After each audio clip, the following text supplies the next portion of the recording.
Good morning. তো আজ তো আমার কুহুরানি কী নিয়ে ব্যস্ত ছিল অবশ্যই তোমাদের সাথে শেয়ার করব।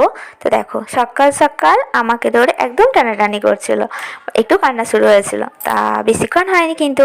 তারপর দেখো সকালে উঠে একটু ঘুমো ঘুমো ভাব, রাত্রে খুব ভালোভাবেই ঘুমিয়েছিল, কিন্তু জানি না কেন ঘুম পেয়ে গেল আবার। তো ওকে শুইয়ে দিয়েছিলাম, তারপর ও ঘুমিয়েও পড়েছিল। আর তারপর বাইরে শুরু হলো বৃষ্টি। এই বৃষ্টির সময় বাচ্চাদেরকে ঘরের ভেতরে রাখাই যায় না। তো আলু ভাজা রেডি করে নিয়েছিলাম, আলু ভাজা রেডি করে মুড়ি নিয়ে ওকে খাইয়ে দিলাম। আর যখনই খাই তখন আমরা মা মেয়ে দুজনেই খেয়ে নিই। কারণটা কি, একটা টাইমের মধ্যে দুটো কাজ হয়ে যায়।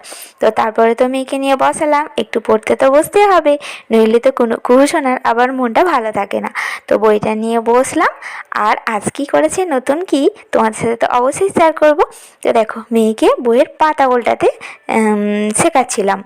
তো সত্যি এই বইয়ের পাতার মতো যদি আমাদের জীবনের পাতাটাও উল্টানো যেত তাহলে কত ভালো হতো, তাই না?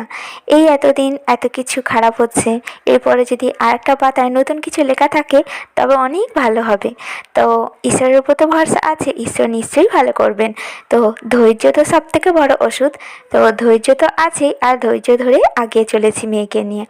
আর দেখো মেয়ে কেমন শিখেছে, দেখো আমার হাতে আবার হামি দিচ্ছে। আমি কিন্তু এটা বলিনি ওকে, আমি বলেছিলাম অন্য একটা কাজ বলেছিলাম, তো ও হঠাৎ দেখি আমার হাতটা টেনে নিয়ে হাতে হামি দিচ্ছে। তো মেয়ে তো অনেক কিছু শিখে গেছে। আশা করি তোমরা আগের ভিডিওতেও সঙ্গে থাকবে। তো ভালো থেকো, সুস্থ থেকো, টাটা।